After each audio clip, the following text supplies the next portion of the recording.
여러분의 계좌는 아직도 파란불이십니까? 저희가 빨갛게 바꿔드리겠습니다. 손실극복 프로젝트 나 믿고 따라와. 네, 안녕하십니까. 자, 8월이 벌써 뭐 이렇게 금방 가버립니까? 맞아요. 예, 조정으로 시작했던 8월이었었는데 이제 막판에 그래도 올라가니까 계속 고생하다가 끝은 괜찮다. 오늘 어쨌든 이번 주는 또 오늘까지도 상승 마감을 했습니다. 마무리만 좋으면 우리가 좋았다라고 할 수 있는 건지는 잘 모르겠지만 네. 그래도 이렇게 계속해서 상승불 켜주니까 조금은 안심이 되는데요. 8월은 참 지긋지긋했습니다. 그럼요. 특히나 네. 주도주도 특별히 보이지 않는 상황에서 테마주에 의한, 테마주를 위한 장이 펼쳐지다 보니까 참 혼란스럽기도 했는데요. 네. 그 지긋지긋했던 8월도 이제 내일 하루 남았습니다. 그렇습니다. 이제 네. 지나가면 이제 네. 8월 끝났으니까 이제 9월엔 좀 괜찮지 않을까. 또 이런 기대도 해보고 날씨도 이제 지난주까지 엄청 덥더만은 이제 이번 주 드니까 조금은 좀 나아지면서 전반적으로 기대를 또 변화에 대한 기대를 해보게 됩니다. 네, 자 그럼 지금부터 저희와 함께 9월 여러분들의 우리 계좌를 조금 더 풍성하게 만들어 가보도록 하겠습니다. 지금부터 저희만 믿고 따라오시면 되겠습니다. 자 그럼 오늘 함께해 주실 두 분 소개해드리겠습니다. 토마토 투자클럽의 김형일 전문가님 그리고 프레스티지 경영전략연구소의 손여로 팀장님 함께하겠습니다. 두 분 안녕하십니까? 안녕하십니까? 안녕하십니까? 반갑습니다. 자, 손여로 팀장님께서는 오늘 또 특별 게스트로 저희와 함께 하게 맞아요. 되셨습니다. 영광이고요. 잘 부탁드립니다. 최선을 다하겠습니다. 자, 오늘 2시간 동안 여러분들 손여로 팀장님께 또 궁금한 부분 있으시다면 바로 남겨주시면 되는데요. 저희 2시간 꽉 채워서 종목에 대한 이야기로 나눠보도록 하겠습니다. 네. 궁금하신 종목명 매수가 비중 지금 바로 토마토 증권통 채팅창에 남겨주시면 되고요. 전화상담 02-325-8200번, 325-8200번으로 문의 전화 주시기 바랍니다. 네, 지금 또 한 100분 넘게 함께 해주시고 계십니다. 네. 지금 종목에 대한 것들을 좀 바로바로 또 올려주시는 분들도 계시네요. 에코프로 BM 아주 큰 거 올려주신 분도 계시고 네. 또 뭐 다른 지노믹트리라든지 뭐 TSE 초반에 저희가 이제 많이 올려달라고 말씀을 드렸더니 이제는 좀 더 적응을 하셔가지고 맞아요. 빠르게 또 종목을 올려주시고 계십니다. 네, 그만큼 저희도 빠르게 오늘 종목 이야기 가득가득 채워보도록 하겠고요. 사실 저희 수요일이 비주얼 데이잖아요. 비주얼 데이. 그렇죠? 그런데요. 우리 또 김영희 전문가님뿐만 아니라 원래 함께 하셨던 박철순 이사님까지 비주얼 데이였는데 오늘 그 비주얼의 빈자리를 또 우리 손효리 팀장님이 채워주고 계시거든요. 굉장히 존재감 있고 굉장히 든든하고 좋습니다. 오늘 비주얼 확실하게 좀 채워주시길 바랄게요. 이름값 하도록 하겠습니다. 좋습니다. 뭔가 비주얼보다는 뭔가 멘트의 재미가 뭔가 더 있을 것 같은 그런 생각이 드네요. 든든하네요. 네네. 기대됩니다. 자, 그러면 우리 첫 번째 종목 사전 접수 종목부터 살펴볼까요? 좋습니다. 자, 우선은 올려주시고요. 네. 자, 모트렉스 보겠는데요. 네. 6428님께서 올려주셨습니다. 지금 안타깝게도 21,000원에 매수를 하셔가지고 21,000원? 네. 오늘 그래도 많이 손실을 좀 줄였다라고도 좀 볼 수가 그러네요. 있겠지만 네. 그래도 35%의 비중이나 갖고 계셔가지고 나름대로 비중이 높잖아요. 그래서 이것저것 뭔가 히스토리가 많으셨겠다. 좀 이런 생각도 듭니다. 네, 이 시청자님께서는요 보니까 지금 거의 고점에서 매수하신 거예요. 그쵸. 사실 모트렉스가 계속해서 흐름이 좋았잖아요. 그러다가 이제 하반기 좀 들어서면서부터 특히나 자동차주 전반적으로 좀 주춤하다 보니까 모트렉스도 조정이 좀 강하게 나왔습니다. 네. 시청자님께서는 자율주행뿐만 아니라 이 모트렉스의 자회사죠. 건설기계 모멘텀까지 두 가지 모두 다 지금 긍정적으로 보고 계신 상황이거든요. 네, 매수를 하고 보니까 둘 다 흐름이 약해진 거예요. 그래도 오늘 다시 한번 이 자율주행 모멘텀 받으면서 모트렉스가 급등을 했기 때문에 본전까지 다시 한번 회복할 수 있을지 기대를 하고 계십니다. 본전에서 팔아야 되는 건지 아니면 이 자율주행 모멘텀 타고 조금 더 수익을 키워나갈 수 있는 건지 한번 체크를 해봐야 될 것 같아요. 자, 그럼 이 모트렉스 이 한 종목을 두 분의 의견을 동시에 들어보는 상황이 될 텐데요. 우선 네. 김영일 전문가께서는 키워드 어떻게 잡으셨습니까? 레벨 3 자율주행차 첫 상용화입니다. 그렇습니다. 자, 손열호 팀장님께서는요? 네, 실적 갖춘 자율주행 소프트웨어 대장이다. 이렇게 평가해 보도록 하겠습니다. 네. 자, 오늘 김영일 전문가부터 자세한 내용들 좀 들어보겠습니다. 일단 오늘 이렇게 이제 상승이 크게 나왔었던 건 이제 현대차에서 소식이 하나 나왔죠. 연말에 자율주행 이 세계 첫 상용화가 진행이 된다라는 부분. 그러면서 이제 연말이 되면 새로운 차량이 나오게 될 텐데 그 차량에 80km까지 이 레벨 3의 자율주행을 할 수 있는, 그러니까 고속도로에선 이제 손 놓고 이제 운전할 수 있는 수준의 그런 자율주행이 이제 나온다, 상용화가 된다라고 생각을 해주시면 될 것 같습니다. 그러면서 결국에는 이제 이러한 부분들이 저는 의미가 있다라고 보는 게 시장의 본격적인 개화다라고 이제 생각을 하고 있거든요. 네. 전기차에 이어서 이제 자율주행은 결국 따라갈 수밖에 없는 흐름이다라고 보고 있고, 네. 그러면은 이제 성장할 수밖에 없는 산업이다라고 볼 수가 있는 건데, 그럼 언제부터 이제 본격적으로 좀 시장의 주목을 받을 수 있을 것인가? 중요하죠. 네, 이 부분이 중요한 건데, 네. 결국 이제 레벨 3 자율주행이 되면서 레벨 3부터 이제 완전 자율주행이라고 불리잖아요. 그만큼 이제 레벨 3의 자율주행에 필요한 부품들이 많이 들어가게 될 거고, 상용화가 된다라고 하는 건 이제 이쪽에서 본격적으로 실적이 가시화될 수 있다라는 그런 의미가 있다라고 생각을 네네. 합니다. 그렇기 때문에 저는 이 부분이 자율주행 쪽에 있어서는 상당히 의미가 있다라고 생각을 하고 있고, 그러면서 이번에 이제 정부에서 이제 국가 전략 산업 로드맵, 우리가 이제 오전에도 이야기를 했었지만 네. 로드맵을 발표를 하면서 첨단 모빌리티에 대한 부분도 이제 이야기를 했어요. 맞아요. 그러면서 첨단 모빌리티 하면 결국엔 또 이제 자율주행에 대한 부분들이 들어갈 수밖에 얘기죠. 없기 때문에 네. 네, 자율주행이 결국에는 시장에서 반드시 발전할 수밖에 없는 산업 분야가 될 거다라고 생각을 해주시면 될 것 같습니다. 그러면 이제 결국에는 종목군들이 전체적으로 이제 수혜를 받을 수밖에 없다라고 보고 있는데, 그럼 이제 또 종목을 잘 골라야 되잖아요. 그렇죠. 자율주행 내에서도 수혜를 잘 받을 수 있는 종목군들이 중요한 건데, 모트렉스 같은 경우에는 항상 이제 자율주행으로 꼽혔었던 종목입니다. 네. 그러면서 어떤 부분에서 이제 손이 꼽혔었냐라고 하면은 차량용 인포테인먼트 쪽. 그러면서 이제 앞으로 저는 이 차량용 인포테인먼트가 실적이 증대할 수밖에 없다라고 보는 게, 결국에는 우리가 또 항상 이야기를 하지만 예전에 제가 벤츠 E클래스를 예로 들어서 설명을 드렸었을 거예요. 맞아요. 벤츠 E클래스 이번에 이제 신형 나오는데 조수석까지 디스플레이가 확장되는 모습들. 네. 그다음에 가운데 있는 디스플레이도 굉장히 세로로 넓게 크게 잘 빠졌거든요. 맞아요. 그러면서 이제 뭐 새롭게 나오는 차량들, 뭐 이제 포르쉐라든지 약간 이제 고가의 차량들이 보게 되면 다 조수석에 이제 디스플레이가 들어갑니다. 그러면은 일단 고가 차량 먼저 들어가고, 그다음에 이제 중저가 차량에도 이러한 흐름이 점차적으로 확대가 될 거다라고 보고 그렇겠죠. 있거든요. 네. 그러면은 결국에는 모트렉스가 주로 진행하는 사업 자체가 차량용 인포테인먼트 사업 쪽이다 보니까 이쪽은 결국에는 수혜를 계속해서 볼 수밖에 없다라고 저는 생각을 하는 거죠. 네. 이런 상황에서 이제 모트렉스가 지금 2분기에 역대급 실적 분명하게 나타나줬습니다. 좋은 실적이 계속해서 나와주고 있는데, 아직까지 또 이제 실적에 반영될 부분이 굉장히 많아요. PBV 차량이라고 해서 그죠. 이제 물류, 여객, 그러니까 특수 목적의 차량 상업용 같은 거죠? 네, 그렇죠. 네. 이쪽에 대한 지금 사업도 진행을 하고 있는데 예. 아직까지 실적의 반영이 이제 안 된 상태고 이제 결과물이 나올 예정입니다. 네. 여기에 대해서 지금 이제 모트렉스가 또 자회사를 통해서 충전소 사업도 진행을 할 거기 때문에 결국에는 좋아질 것들이 저는 훨씬 더 많다라고 보고 있어요. 모트렉스 같은 경우에는. 그러면 실적도 좋고, 지금까지 자율주행이 시장에서 딱히 주목을 받지 못했었는데 이번에 정부에서 밀어준다라고 하고 있고, 그러면서 시장의 본격적인 개화를 알린 만큼 이제 본격적으로 또 이제 주목을 받을 수 있는 그런 타이밍이 오지 않을까. 그러면서 차트를 잠깐 보게 되면 역시나 이제 저는 굉장히 긍정적이었다라고 이제 생각을 하는 부분이 뭐냐면, 모트렉스가 지켜줘야 될 부분에서 고개를 틀어줬다라고 저는 생각을 하는 거죠. 네. 지금 보게 되면 모트렉스는 항상 이 121선, 이 361선 라인을 타면서 이 구간에서 항상 이제 바닥을 확보를 해줄 때마다 올라가는 움직임을 보였었습니다. 근데 이 구간에서 어느 정도 바닥을 확보를 해줬고, 중요한 점이 오늘 어느 정도 수급이 굉장히 긍정적으로 강하게 들어가 줬다라는 거죠. 네. 그러면 분명하게 이 고개를 다시 한번 틀어줄 만한 의지는 보여줬다라고 생각을 하고 있고, 그렇게 되면서 저는 이 모트렉스가 고개를 틀어줬기 때문에 지금 좋은 이야기만 계속해서 나올 거잖아요. 네. 좋은 이야기만 나온다라고 하면 저는 이제 다시 한번 모트렉스가 올라갈 수 있을 만한 힘을 받았다라고 생각을 하고 있기 때문에 저는 지금 상태에서 모트렉스 굉장히 긍정적이다 생각이 됩니다. 그렇군요. 네. 그동안 좀 주춤했던 모트렉스뿐만 아니라 자율주행 관련 종목에 지금 한 줄기 빛이 강하게 들어왔거든요. 그렇습니다. 이 추세가 조금 더 이어지는지를 좀 체크해봐야 될 것 같네요. 네, 자, 네. 팀장님께서도 보니까 소프트웨어 대장이다 이렇게 좀 얘기를 하셨는데 이거 좀 더 자세하게, 같은 맥락일 건데 좀 더 자세히 들어볼게요. 네. 네, 이제 전문가님께서 좀 미래의 성장성에 대해서 말씀해 주셨다고 하면은 저는 최근 5년 정도의 이제 모트렉스가 걸어온 길을 좀 말씀드리고 싶은데요. 네. 일단 모트렉스 하면 이제 단기적인 트레이딩 해보신 분들은 아시겠지만 자율주행에서 이제 퓨런티어나 인포뱅크와 더불어서 가장 강한 변동성을 보여주는 종목이다, 그렇게 아실 것이고요.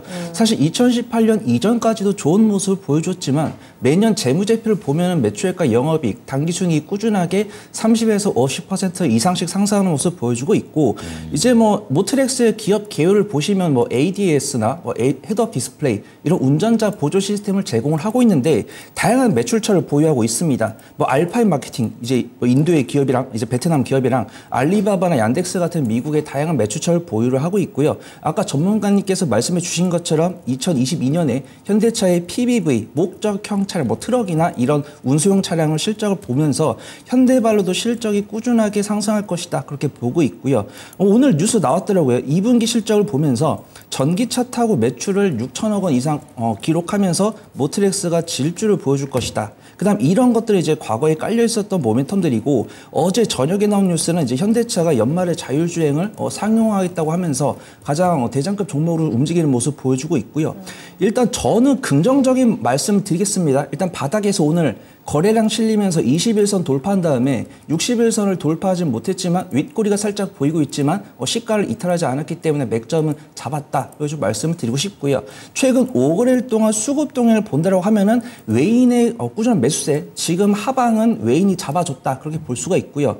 오늘 호재 동반하면서 이제 뭐 지금 종가는 9.79% 상승을 했었는데 저는 모트렉스를 만약에 중장기적인 관점으로 보유하신다고 하면은 그냥 그대로 홀딩하시면 좋을 것 같다고 말씀드리겠지만 저는 사실 어떤 펀더멘탈이랑 뉴스가 깔려 있으면 내가 이거를 어떤 투자 포인트를 갖고 있을까 이렇게 생각을 하고 있다가 수급이랑 거래량을 보고 내가 이걸 쭉 홀딩을 할지 조금 줄여나갈지 이런 부분들을 말씀을 드리고 있는데 유감스럽게도 오늘 모트렉스는 단기적 슈팅이 나오면서 외인과 기관이 물량을 덜어낸 모습을 보여주고 있습니다. 그래서 아무래도 요즘 시장 브리핑을 앵커님께서 일목요연하게 주셨지만 테마가 한번 발생했을 때 바닥에서 상승이 나왔을 때 뭐 이틀 갈지 3일 갈지 모르겠습니다. 하지만 지금 이 자율주행 섹터는 어떤 반짝하고 사라진 섹터가 아니고 지금 자율주행 관련해서는 이러다가 안전사고 나면 어떡할 것이냐. 자율주행이 되는 것은 좋겠는데 교통 시스템이나 체계 이런 것들을 갖춰야 되지 않겠느냐 이런 뷰가 나오고 있단 말이죠. 그렇기 때문에 단기적인 흔들림은 나올 수 있는 뉴스는 있다라고 판단되고 있지만 우리가 전기차도 도입이 됐고 자율주행차 그다음에 이제 제5원소처럼 하늘 날아다닐 차도 되겠습니다. 물론 그게 뭐 5년 안에 되지 않겠지만 그래서 이런 부분을 봤을 때는 모트렉스가 추가 상승할 것은 저명하지만 일단 외인과 기관은 비중을 줄이고 있기 때문에 내일 추가상 이제 뭐 한 5거래일 정도 본다고 하면 우상향은 지속하겠지만 내일 또 추가 상승한다는 보장을 할 수가 없습니다. 그래서 추가적인 상승이 나왔을 때는 조금 비중 축소하는 관점. 근데 이게 그냥 현재 거로 비중 축소하는 게 아니고 추세를 보고 정리하는 게 좋을 것 같다. 성장성과 재무 가치는 있으니까 좀 그런 것들을 보고 결정하시는 게 좋을 것 같다. 그걸 좀 평가해 보도록 하겠습니다. 알겠습니다. 지금 이 모트렉스를 진단을 하면서 사실 자율주행 테마에 대해서는 굉장히 질문 드리고 싶은 게 많은데 일단은 우리 시청자님의 사연에 조금 더 집중을 해보자면 시청자님께서는 자율주행뿐만 아니라 이제 자회사 쪽으로 해서 건설기계에 대한 모멘텀도 함께 보고 있어요 라는 질문을 남겨주셨거든요. 이 모트렉스의 자회사죠. 우리 전진 건설 로봇 이 종목으로 인해서 이 기업으로 인해서 모트렉스가 건설기계 쪽으로 모멘텀을 받을 수 있을까요, 전문가님? 일단 전진건설 로봇이 이제 실적이 계속 이제 증대되고 있는 흐름이기는 하거든요. 그런데 모트렉스가 어찌됐든 비중이 큰 쪽은 자율주행 쪽이다라고 생각을 해주시면 될 것 같고 시장에서 사실 로봇 쪽에 그렇게 집중을 하고 있지는 않아요. 모트렉스에 대해서. 결국에는 모트렉스가 인포테인먼트 쪽으로 이 실적이 잘 나오고 있기 때문에 시장이 이제 이쪽만 보고 있지 로봇주를 본다라고 하면 로봇 쪽으로 본다라고 하면 굳이 이제 이쪽을 보지 않고 다른 쪽으로 볼 수밖에 없다라는 거죠. 시장에 이제 좋은 로봇주들이 많이 있잖아요. 그렇기 때문에 지금 모트렉스는 순전하게 자율주행 쪽으로만 지금 이제 인포테인먼트 실적 잘 나오고 있으니까 이쪽으로만 한번 봐주시면 좋을 것 같아요.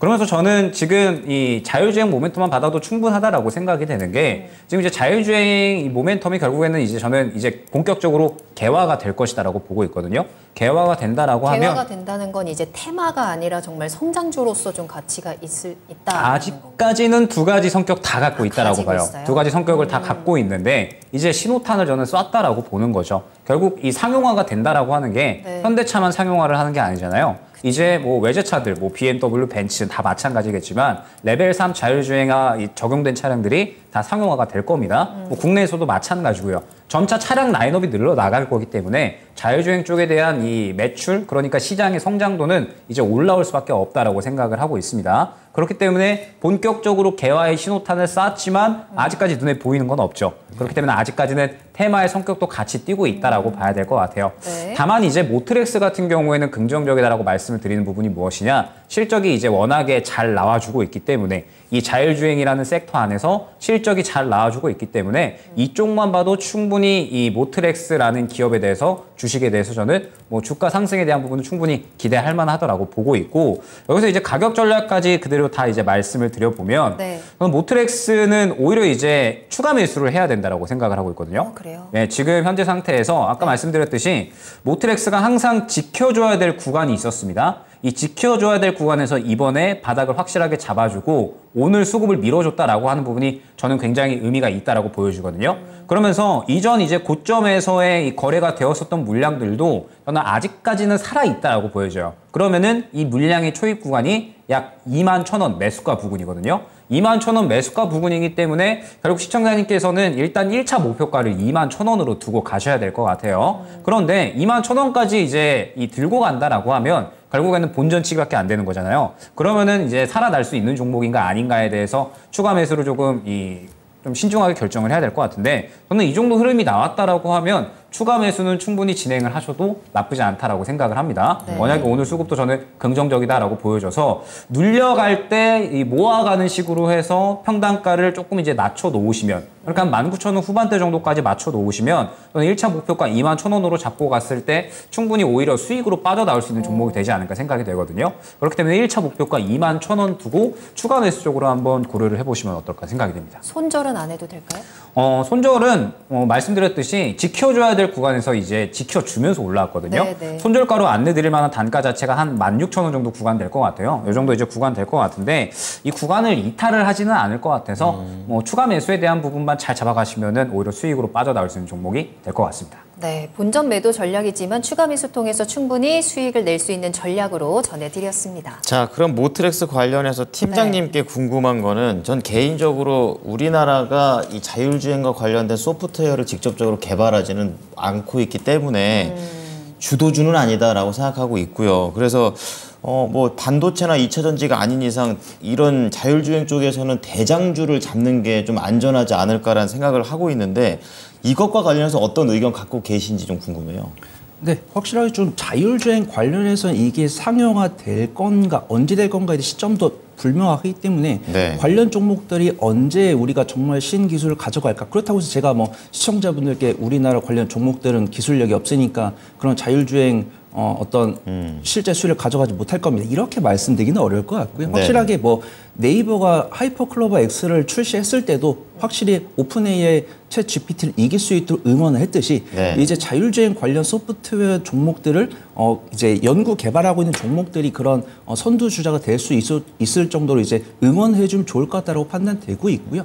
확실하게 오늘 상한가를 갔던 뭐 인포뱅크나 퓨런티어 같은 종목들도 확실히 직접적인 연관성은 없지만 관련 업무를 영위하고 있기 때문에 수혜주로 분류가 된다라고 판단되고 있고요. 네. 저는 사실 실적이 만약에 적자가 지속 중인 종목은 확실하게 테마 위주로 이제 매매 위주로 접근하는 게 좋을 것 같다라고 판단되지만 실적이 나오고 있는 종목은 온전하게 100%라고 말하면 좀 미안할 것 같고 네. 한 5대5 정도 그렇다고 해서 뭐 제가 뭐 5년 안에 될지 3년 안에 될지도 모르는데 이 종목이 반드시 수혜주가 될 겁니다 라고 말씀드리기는 어렵기 때문에 네. 확실하게 실적이 나오는 종목들을 좀 믿고 매매하시면 좋을 것 같고 모트렉스는 자율주행 관련해서는 모멘텀 한 70% 그다음에 2차 전지 전기차 관련해서 20% 그다음에 그 시청자님께서 북미 인프라 투자 수혜도 알고 있길래 굉장히 공부를 많이 하셨다. 그래서 네. 제가 전진 건설 로봇으로 검색을 해봤더니 8월 초반이랑 작년 2022년 12월에 두 건 뉴스가 검색이 되더라고요. 근데 유감스럽게도 해당 뉴스가 나왔을 때 20% 이상 슈팅이 나오지 못했기 때문에 모트렉스의 주요 변동성은 사실 자율주행으로 만드는 게 맞다. 그래서 일단 그렇다고 해서 무시하시라고 말씀드리는 게 아니고 세 가지 뉴스가 나왔을 때 세 가지 중 어떤 뉴스가 나왔을 때는 변동성이 이만큼 작용할 수 있으니까 내가 좀 집중을 해야겠다. 그렇다고 해서 북미 인프라 수혜가 뉴스가 나왔다고 해서 무시하지 마시라는 게 아니고 만약에 북미 인프라 뉴스가 나오면 막 호들짝 볼 필요는 없고 그냥 종가 정도 체크하시면 좋을 것 같고 자율주행에서 모멘텀이 나오면 그때는 바로 좀 MTS 들어오셔가지고 확인하셔야겠죠. 네. 그 다음에 이제 모트렉스가 부디 우리나라의 자율주행 소프트웨어 관련 직접적인 수혜주가 되기를 기원하도록 하겠습니다. 네. 응원을 하자. 네. 제가 너무 냉정했나 봐요. 그럼 가격 전략 들어볼게요. 네. 네, 우선은 만약에 모트렉스를 3개월, 6개월, 1년 가져가신다고 하시면 진짜 전문가님 말씀대로 추가 매수하셔도 된다라고 말씀드리고 싶지만 저는 저를 시청자분들께 처음 보시겠지만 저는 종목당 20% 이상 비중을 권해드리지 않습니다. 그렇기 때문에 저는 추가 매수 의견은 정말 손 팀장이 누구든지 욕 안 하실 분이라고 한다면 추가 매수 의견 드리고요. 나중에 어디서 저를 보게 된다고 하면 욕을 하실 수 있으니까 일단 본비중 위주로 매매하시는 게 좋다라고 판단되고 있고 사실 업종 대비 거의 6분의 1, 7분의 1 저평가 매력도를 갖고 있기 때문에 적정 주가는 사실 7만 원이 넘어갑니다. 근데 이런 말 굉장히 위험하죠. 네. 그렇죠. 네. 그렇기 때문에 일단은 지금 보유하신 모트렉스를 중장기보다는 단기 수익 관점으로 접근을 하신 것이기 때문에 단기적인 저항 구간이라고 판단되는 21,500원 위에서는 비중을 조금씩 줄여 나가시면서 추가적인 모멘텀이 나오면서 슈팅이 나오면 그때는 조금 더 가져가시는 게 좋을 것 같고 21,500원에서 추가적인 상승 나오지 못하고 지지부진하다라고 판단되시면 그때 전략 매도하신 다음에 포트폴리오 바꿔보시면 좋을 것 같습니다. 네. 자, 우리 6428님의 모트렉스 두 분의 의견 정리해 드리겠습니다. 자, 김영일 전문가께서는 추가 매수 관련해서 의견을 주셨고요. 목표가 21,000원 그리고 손절가 16,000원. 근데 손절가는 크게 의미 없다. 이렇게 좀 얘기해 주셨고요. 그리고 손여로 팀장님께서는 소프트웨어 대장이다 말씀하시면서 목표가 21,500원, 손절가 17,000원 매도 의견 드렸습니다.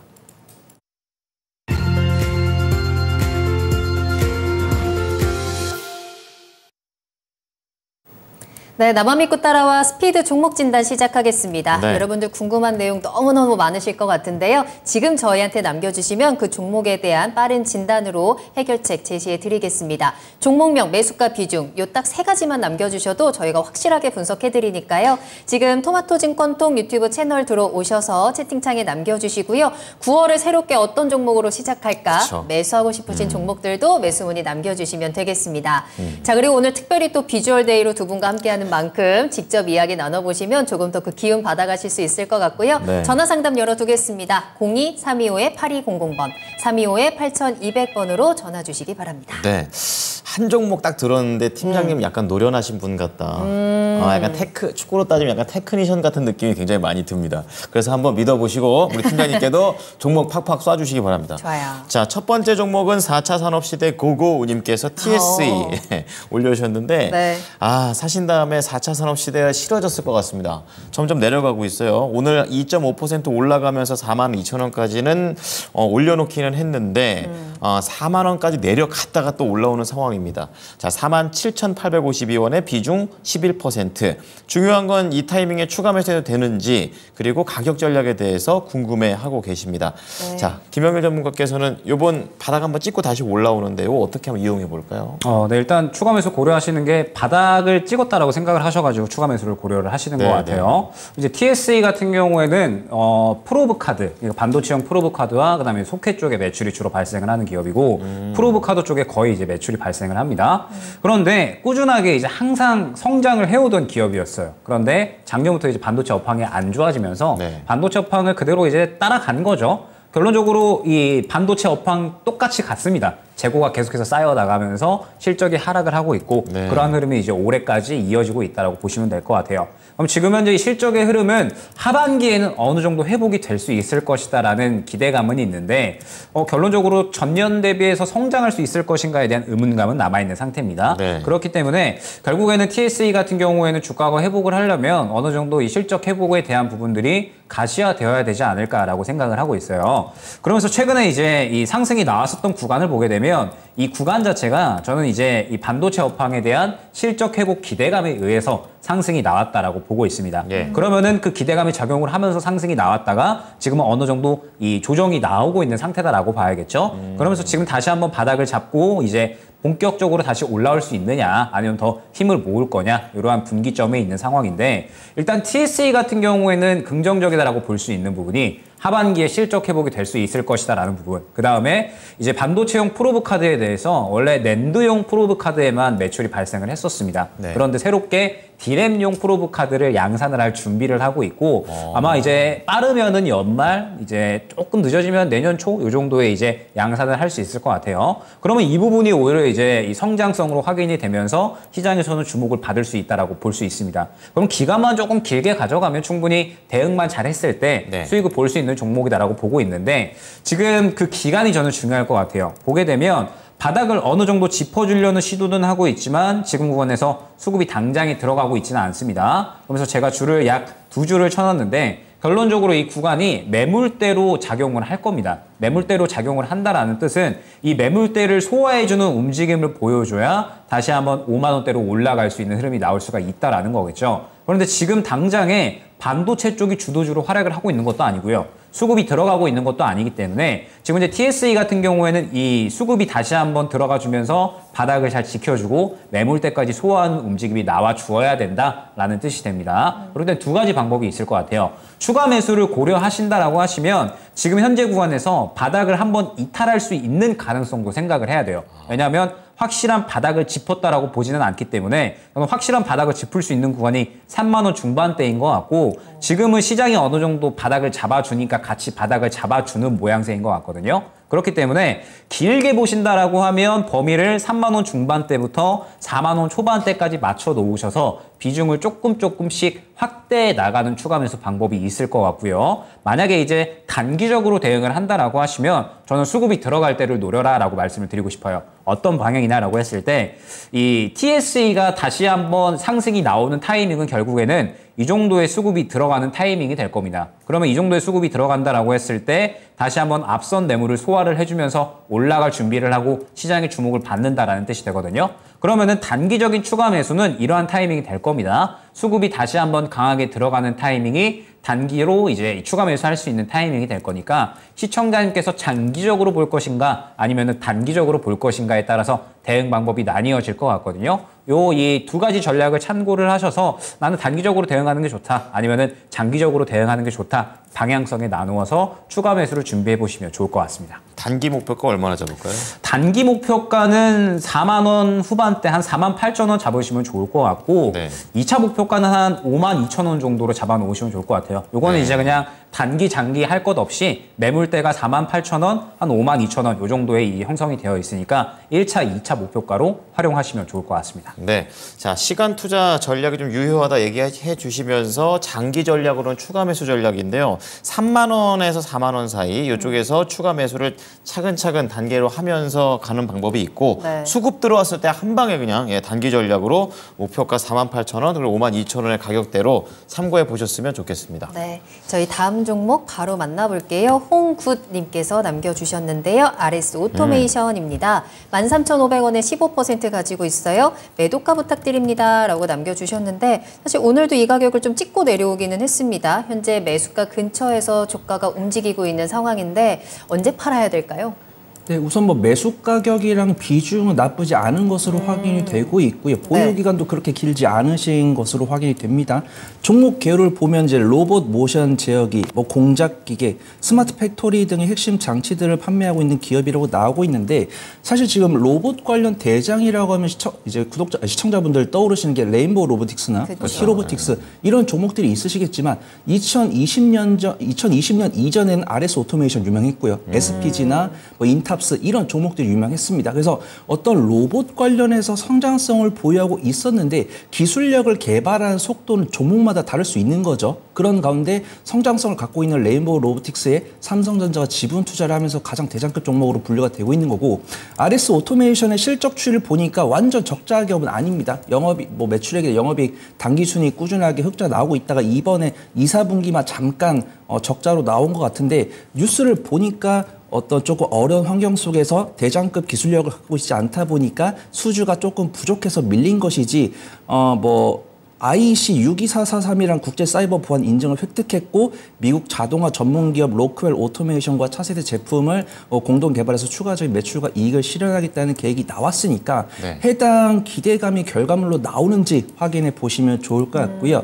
일단 수급 동향을 보면은 나쁘지 않습니다. 주가 위치랑 비중 나쁘지 않다라고 말씀드렸고 외국인 투자가들이 꾸준하게 매수세를 보여주고 있습니다. 이거는 당연히 제가 만약에 로봇줄 안 사셨으면 RS 오토메이션을 탑픽으로 말씀드리진 않겠지만 네. RS 오토메이션을 매수를 하셨으니까 좀 투자 포인트를 말씀드리자고 하면은 일단 로봇주들을 수급 동향을 보면 다 좋습니다. 뉴로메카나 유진 로봇이랑 로보스타, 로보로봇 이런 종목들 수급 동향 좋거든요. 그렇기 때문에 외국인 투자가들은 어떤 로봇 관련해서 긍정적인 모멘텀이 나오기 전까지 로봇 관련 종목들이 기간 조정을 충분히 거쳤다 보니까 이제 저점이다라고 판단해서 매수를 하는 부분이고 로봇 관련 종목들마다 슈팅력은 이 종목이 로봇 섹터에서 얼마나 대장급 위치에 있느냐에 따라서 변동성이 다를 것으로 판단되고 있고요.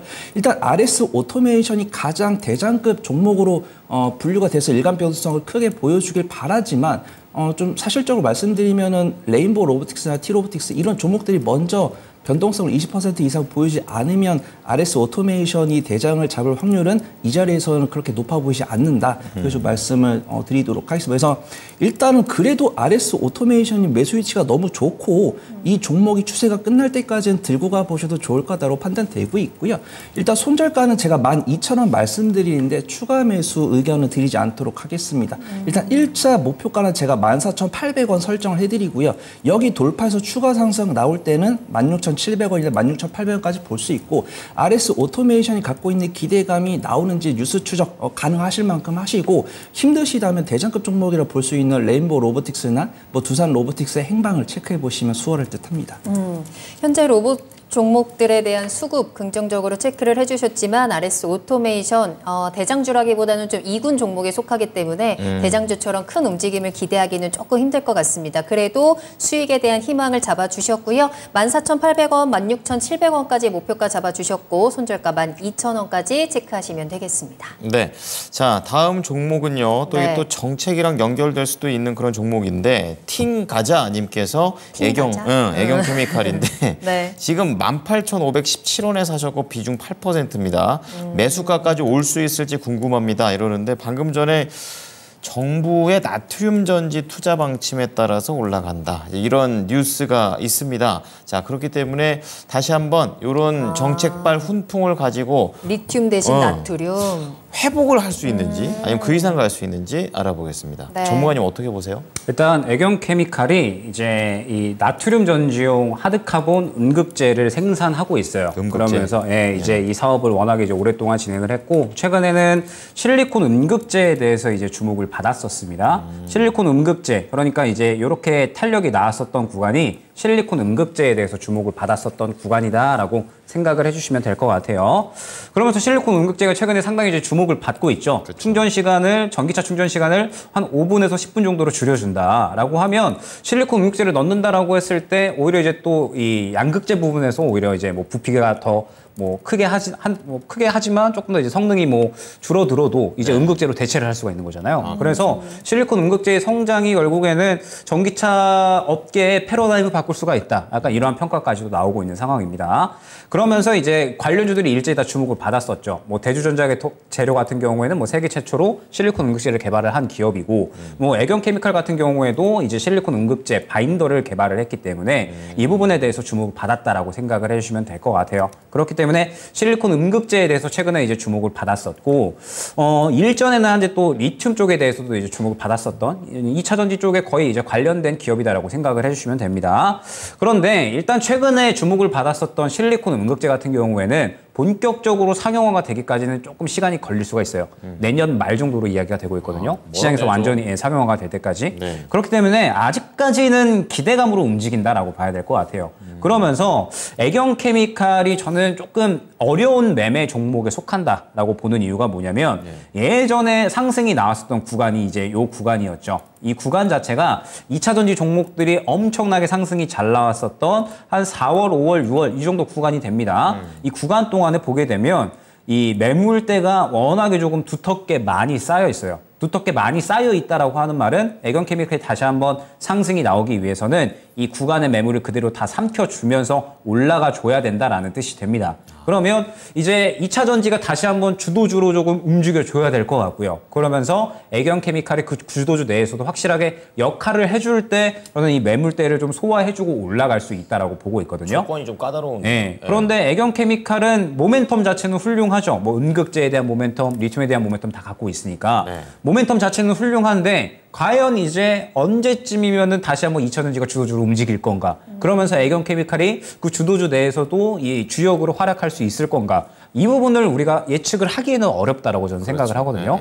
그러면서 최근에 이제 또 자사주 매도 공시도 많이 나왔어요. 회장이 이제 전량 지분을 또 매도를 했다라는 이야기가 또 나왔거든요. 네, 그렇기 때문에 결국에는 이 회사 내에서도 자사주를 매도를 한다라고 하는 건 좋은 이슈로 받아들여지기는 힘들죠. 자신감이 있었으면 샀죠. 네, 그렇기 때문에 지금 현재 상태에서 애경케미칼은 조금 더 테마의 성격이 저는 짙다라고 생각을 합니다. 그러면 현재 상황에서는 대응을 해야 되는 구간이다라고 보고 있고 트레이딩을 해야 되는 구간이다라고 보거든요. 그러면 현재 이 단가를 보게 되면 바닥을 잡아주는 구간이 일단 확실합니다. 약 14,000원 후반대 정도 돼요. 그렇기 때문에 저는 이 14,000원 후반대 약 한 14,800원, 900원 구간 이탈을 하게 되면 일단은 최소한 비중 축소 혹은 정리해 주시기를 추천을 드리고 만약에 이 구간을 이탈을 하지 않고 어느 정도 반등세가 나온다라고 하면 일전에 음극재 관련해서 한번 주목을 받았을 때 그대로 이 매물대 부딪혀서 윗골이 그리는 모습을 확인을 할 수가 있습니다. 이 앞선 구간의 매물이 너무 두텁기 때문에 이 구간을 소화를 해주려면 저는 적어도 이러한 움직임이 한 3, 4번, 5번은 더 나와야 된다라고 보고 있어요. 그런데 그러한 구간은 사실 바닥을 이탈할 거냐 이탈하지 않을 거냐는 저는 확실하지 않다라고 보고 있고 시장이 또 언제 흔들릴지 모르는 거거든요. 그렇기 때문에 저는 일단 뭐 추가 매수에 대한 대응은 잠시 미뤄놓으시고 14,800원, 900원 이 정도 구간을 손절 라인으로 활용해 주시면 좋을 것 같고 반등이 나온다라고 했을 때에는 이전에 반등이 나왔었던 구간 약 2만 원 정도 되는데 이거보다 조금 더 낮게 봐서 한 19,000원 정도에 안정적으로. 정리를 해주시는 게 좋지 않을까 생각이 됩니다. 네, 자 반등을 노리십시오. 기술적 반등 노려서 목표가 19,000원 그리고 손절가 14,800원 잘 생각하셔가지고 안전하게 나오셨으면 좋겠습니다. 네, 저희 계속해서 상담 이어가고 있고요. 궁금한 내용들 빠르게 남겨주세요. 저희 2부에서도 종목 진단 계속 이어가겠습니다. 자, 이번에 만나볼 종목은 여창섭 님이 남겨주신 종목 SKI 테크놀로지입니다. 매수가는 91,600원에 비중 25% 가지고 계시고 분석 부탁드립니다. 라는 글과 함께 남겨주셨는데요. 이 종목도 쭉쭉쭉 잘 올라가다가 12만 원 고점 찍고 좀 조정을 받았는데요. 그래도 121선을 좀 딛고 반등이 나오는 것 같기는 해요. 긍정적인 신호로 봐야 될까요? 네, 확실히 좀 이제 2차전지 관련 종목이기 때문에 우상향세는 유지가 되고 있는데 이 종목이 실적이 나오는 종목이면 지지를 하고 실적이 나오지 못하면 조금 미끄러지는 모습 보여주고 있고요. 기업 개요를 좀 말씀드리면 이제 SK 이노베이션에서 물적 분할이 돼가지고 LIBS 리튬이온 배터리 분리막을 제조를 하고 있습니다. 이제 아시는 분 아시겠지만 점유율도 상당한 것으로 알고 있고요. 이제 2차전지 구성을 보시면 이제 양극재가 있고 뭐 음극재가 있고 분리막이 있고 전해액이 있는데 이 중에서 양극재가 가장 영업이익률이 좋다는 사실은 알고 계실 것이고 음극재랑 분리막은 영업이익률이 높지 않다는 것을 아실 수가 있습니다. 결국 SKI 테크놀로지는 많이 팔았지만 남지 않아서 많이 남지도 않는데 원자재 가격이 올라가다 보니까 그런 실적이 많이 좀 훼손이 되었다. 좀 볼 수가 있고요. 다행히 또 2023년 1분기 흑자로 전환된 다음에 2분기에 좀 추가적인 재무가치 쇄신이 나왔지만 만족할 수준은 아니다 그렇게 판단되고 있고요.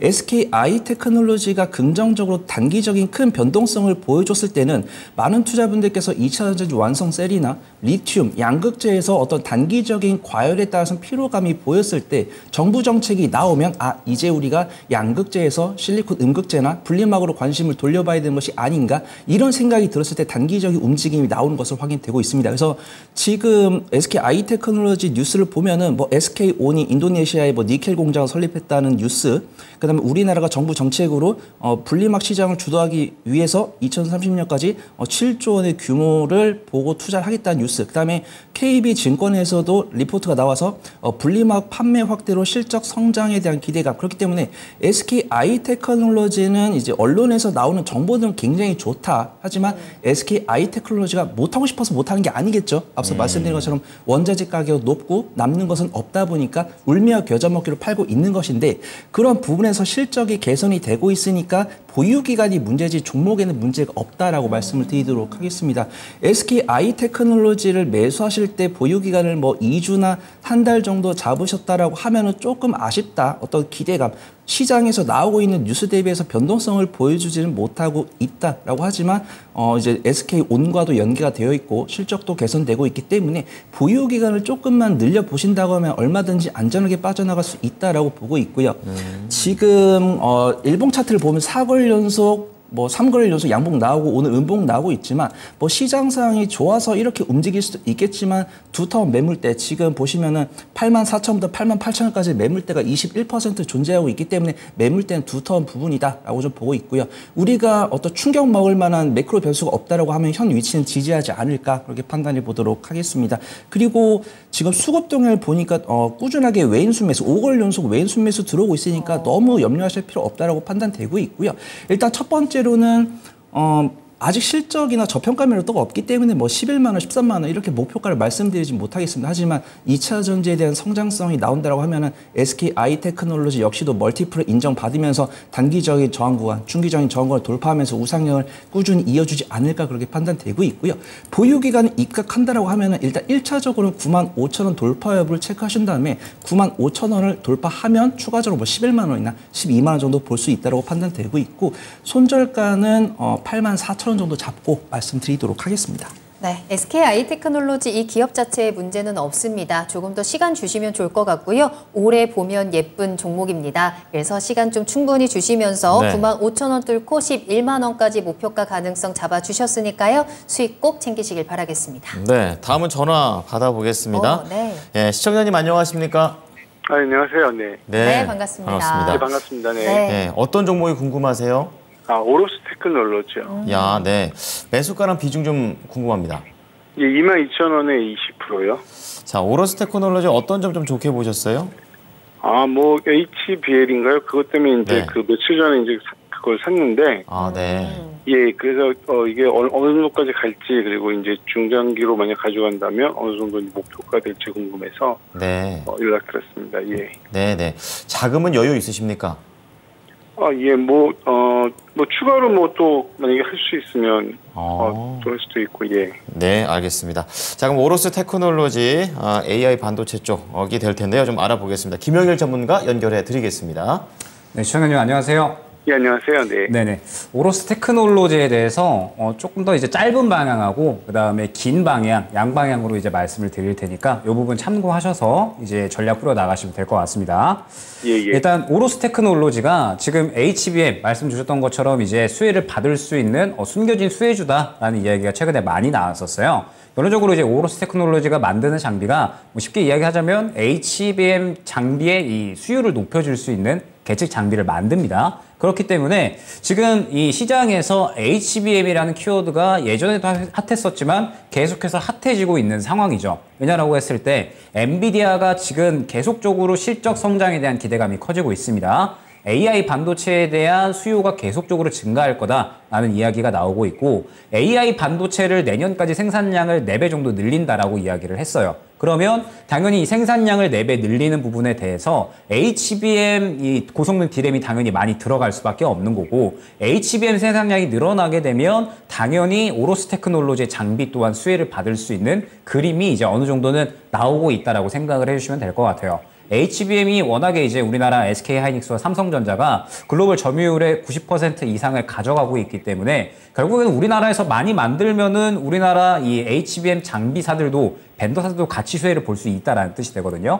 그렇기 때문에 오로스 테크놀로지 같은 경우에도 지금 상태에서 전망은 상당히 밝다라고 생각이 됩니다. 왜냐라고 하면 SK하이닉스도 지금 집중하고 있는 쪽이 HBM이고 삼성전자 같은 경우에도 지금 HBM 쪽에 대해서 이제 아직까지는 이 HBM3, 이 4세대 HBM을 양산할 수 있는 이 준비가 안 돼 있기 때문에 올해 말부터 양산을 할 거다라는 이야기가 나오고 있거든요. 그렇기 때문에 결국에는 생산량은 계속해서 늘어날 것 같아요. 그러면 오로스 테크놀로지도 이 부분에 대해서 수혜를 받으면서 실적이 좋아질 것 같은데 지금 단기적으로 문제가 뭐냐라고 하면 수급이 죽어 있는 게 문제가 될 것 같아요. 잠깐 차트를 보게 되면 오로스 테크놀로지 같은 경우에 일전에 상승이 나오는 구간을 봤을 때 결론적으로 HBM에 대한 수혜를 받으면서 2만 원에서 3만 원까지 굉장히 좋은 상승이 나왔었습니다. 근데 지금 보게 되면 고점 구간에서 그대로 차익 실현이 나오면서 물량을 뱉어냈고 최근에 바닥을 잡아주려는 시도는 하고 있지만 수급은 들어가지 않는 상황에서 25,000원 매물대에 걸리면서 계속해서 윗꼬리를 그리는 모습이 확인이 되고 있거든요. 즉 아직까지 앞선 매물을 소화해줄 만큼의 시장의 주목도가 올라오고 있지는 않은 상황이고 조금 더 시간이 지났을 때 이 부분에 대해서 주목을 받으면서 앞선 매물을 소화해주는 흐름이 저는 나올 거다라고 보고 있습니다. 그러면 단기적인 방향성으로 봤을 때 일단은 손절 라인은 2만 원으로 정해놓고요. 이 종목 같은 경우에는 단기적인 방향으로 일단 1차 목표가를 25,000원, 2차 목표가를 27,500원으로 보셔야 될 것 같아요. 그러면서 앞서 말씀드렸듯이 지금은 수급이 죽어있는 상황이기 때문에 계속해서 이제 윗꼬리를 그리는 움직임이 나올 확률이 큽니다. 그러다가 실적이 본격적으로 가시화가 된다 혹은 HBM에 대한 기대감이 커진다라고 했을 때 이 정도의 수급을 밀어주는 흐름이 나오게 되면서 앞선 매물을 소화해주는 타이밍 그때가 이제 본격적으로 상승이 나올 수가 있는 거거든요. 근데 우리가 그때를 예측하기에는 조금 어려우니까 시청자님께서 단기적으로 방향을 먼저 보신다라고 하시면 1차 목표가를 25,000원 정도로 잡으시고 만약에 반등이 나오는데 수급이 생각보다 강하게 안 들어온다라고 하면 그때 한 차례 정리를 하셨다가 수급이 다시 한번 강하게 들어오는 타이밍에 단기적으로 다시 한번 재매수하는 방법 이게 이제 첫 번째 방법이 될 것 같고요. 두 번째로 장기로 보신다라고 하시면 2만 원을 이제 손절 라인으로 보시고 이 종목 같은 경우에는 어쨌든 워낙에 HBM에 대한 수요가 증가하면서 하반기 내년까지도 실적이 증가할 수 있는 종목이기 때문에 2만 원을 지지 라인으로 잡고 모아가는 전략을 취한다라고 했을 때 마찬가지로 1차 목표가 25,000원, 2차 목표가 27,500원 볼 수 있을 것 같거든요. 전망 자체는 워낙에 괜찮은데 지금 당장의 수급이 죽어있는 게 조금은 문제가 될 것 같습니다. 다만 이제 하반기의 긍정적인 요소들을 봤을 때 수급은 다시 한번 유입이 될 수 있으니까 그 타이밍은 우리가 당장은 알 수가 없잖아요. 그렇기 때문에 단기적인 방향, 장기적인 방향 시청자님의 전략에 맞게끔 진행해 주시면 좋을 것 같습니다. 네, 그럼 말씀하시죠. 그러면 혹시 내년까지 가져가면 한 3만 원까지도 갈 수 있을까요? 전망이 이렇게 좋아지고 수급이 뒤따라 준다면 3만 원까지는 저는 충분히 갈 수 있는 종목이다라고 생각을 하고 있어요. 왜냐하면은 일전에도 이미 이제 3만 원 정도의 매물대가 이제 확인이 됐었는데 이 구간을 뚫어주면서 올라갔었던 종목이기 때문에 수급이 다시 한번 유입이 된다라고 하면 충분히 이제 3만 원을 뚫어줄 만한 시도는 할 수 있을 것 같습니다. 그런데 말씀드렸듯이 저는 항상 종목을 진입하고 혹은 이제 어떤 종목을 매수를 할 때 긍정적인 모멘텀도 모멘텀이지만 당장의 시장에서 관심을 받는 수급이 굉장히 중요하다라고 생각을 하거든요. 근데 말씀드렸듯이 지금 당장에는 수급이 조금 부재한 상황이기 때문에 이 수급이 들어올 때 매물대에 맞추어서 대응을 하는 게 지금은 중요해진 구간이다라고 생각을 해주시면 될 것 같아요. 그렇기 때문에 중장기적으로 봤을 때 충분히 3만 원 그 이상도 가능한 종목이지만 아직 당장에는 수급이 들어와 있지는 않으니까 그때 수급이 들어오는 걸 보시면서 대응을 해주시면 좋을 것 같습니다. 네, 알겠습니다. 네, 고맙습니다. 네, 가격전을 말씀드렸으니까 잘 참고해 보십시오. 예, 고맙습니다. 네, 오로스 테크놀로지 장단기 전략 확실하게 잡아드렸습니다. 네, 자 저희 다음 상담 이어가기 전에 우리 살련님께서 또 슈퍼챗을 보내주셨기 때문에 네. 쌍따봉 한번 보내드리면서 감사합니다. 다음 종목도 시간이 빠르게 지나가고 있어서요. 다음 종목 바로 보겠습니다. 감사합니다. 자 이번에 만나볼 종목은 강병옥님의 종목 대명에너지입니다. 매수가 27,000원, 비중 10% 가지고 계시는데요. 대명에너지 계속해서 현재는 좀 박스권에서 횡보하고 있는 것 같은데 시청자님 매수하신 가격도 딱 요 박스권 안에 지금 갇혀 있거든요. 앞으로 전망 어떻게 보실까요? 네, 우선 매수가는 조금 아쉽습니다. 박스권 하단부에서 매수하셨다면 좀 좋았을 거다라고 판단되고 있고 네. 비중은 나쁘지 않은 것으로 확인되고 있습니다. 아니면은 추세 추종을 하시는 분이라서 여기를 돌파할 줄 알고 매수하셨거나 사실 오늘 사셨을 수도 있죠. 그래서 그쵸. 일단 매수 위치는 너무 나쁘진 않지만 저는 보통 눌림목 매매를 하거나 아니면 고점을 돌파하고 안착하는 걸 보고 매수를 하기 때문에 조금 아쉽다라고 말씀을 드립니다. 그다음에 기업 계열을 보니까 태양광과 풍력을 기반으로 사업 개발부터 설계 조달, 어떤 발전원 관련 종목이기 때문에 신재생 에너지 관련 종목이다. 태양광 풍력 관련 종목이다. 이렇게 네. 하고 있고 제가 뉴스를 찾아보기 전에는 사실 태양광이랑 풍력하면 떠오르는 종목이 뭐 두산중공업이나 CS 베어링이나 CS 윈드, SK 오션 플랜트 이런 종목들을 들 수가 있겠는데 확실히 대장은 아닌 부분은 조금 아쉽다 그렇게 좀 보고 있고요. 그렇다고 해서 CS 베어링이나 CS 윈드가 주가 움직임이 좋지 않기 때문에 대명 에너지 선방하고 있다. 그렇게 좀 말씀을 드리고요. 일단 일봉 차트를 보니까 지금은 조금 박스권 움직임을 보여주고 있지만 올해 초 3월과 4월에는 상당한 변동성을 보여준 이력이 있습니다. 그래서 뉴스를 보니까 올해 초까지만 하더라도 증권사 리포트가 상당히 많이 나왔더라고요.